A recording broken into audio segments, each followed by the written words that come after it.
The Woman in the Yard is one of those horror films that I'm really looking forward to. We don't have much information on it, so I figured we would go over the trailer and see what we can see. Now, it comes out on the 28th, which means that we have a little over a month left, and I figured we would see more trailers by now, but alas, we have not. So anyways, let's go ahead and take a quick look. When the sun is bright and the wind is still, she comes to you like a sudden chill.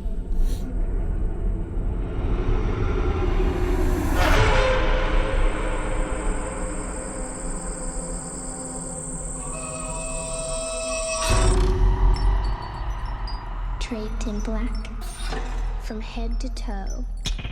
How she got there, you'll never know.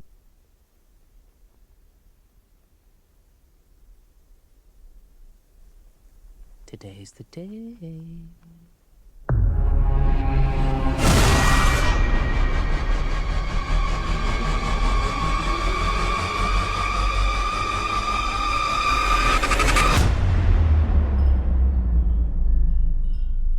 Today's the day.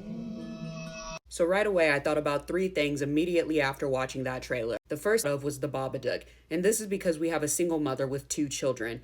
This also tracks based on the Wikipedia summary, which is saying that Ramona, who's the mother in this situation, is crippled by grief after her husband dies in a car accident, leaving her to care for her two young children alone in her rural farmhouse.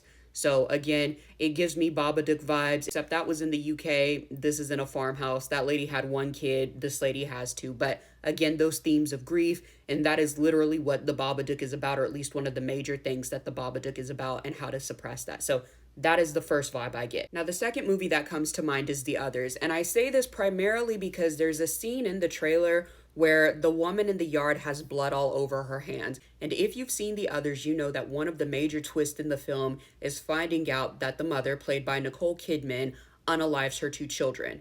Now, I think that might be the case here, or it's very possible that maybe the mother has some suicidal thoughts or ideations, and this is probably going to lead to her being an unreliable narrator later on in the film. But I think this tracks because Nicole Kidman also dealt with a similar thing in losing her husband. So I see a lot of similarities between this film and what I saw in the trailer here. But of course, this is all to be determined. Now, the third thing that I thought of was the Banshee. And the Banshee is notorious for being a harbinger of bad luck.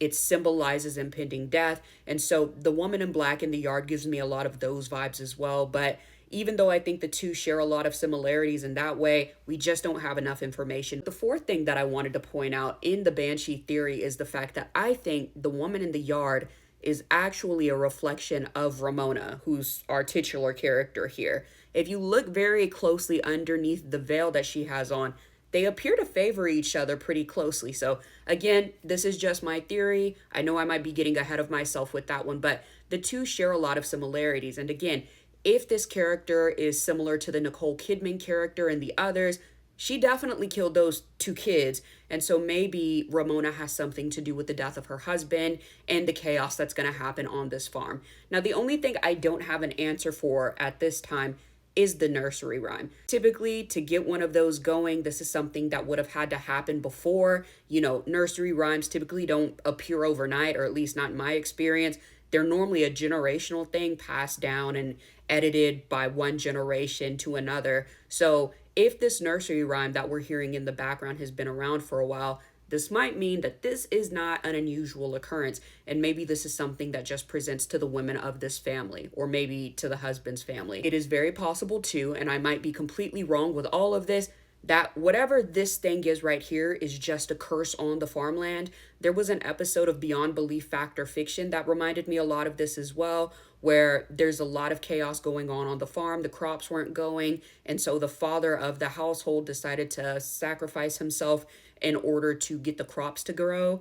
That is the only other thing that I'm thinking of with this film, but I actually think that one's a bit farther left than my other theories. But anyways, let me know what you guys are thinking in the comments. Let me know what you guys think The Woman in the Yard is going to be about, and I will see you guys in my next video.